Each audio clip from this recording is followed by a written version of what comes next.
Greetings everyone, my name is Tony Holowitz and thank you for being here for this tutorial about the lower tabs in the layouts of Act.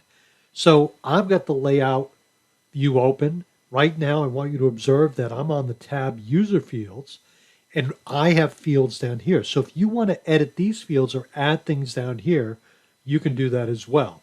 Some of these fields like Activities will not have any information that you can edit because that's sort of system information.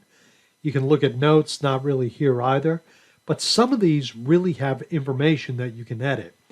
One of the most common things that I will do is because the lower half of Act is sort of out of sight, out of mind, one of the questions you might want to ask yourself is, if this information is relevant, should I put it in the design on the upper half of Act? So if you think of Act as the layout as the screen being split in half with some information down below, it's my personal opinion, some of this stuff can get a little bit lost. So when you observe these things in Act, you can decide, hey, do I have room? Can I put them up on the top? To do that, what you would have to do is delete them out of the bottom here and then go back and enter them in the top half of Act.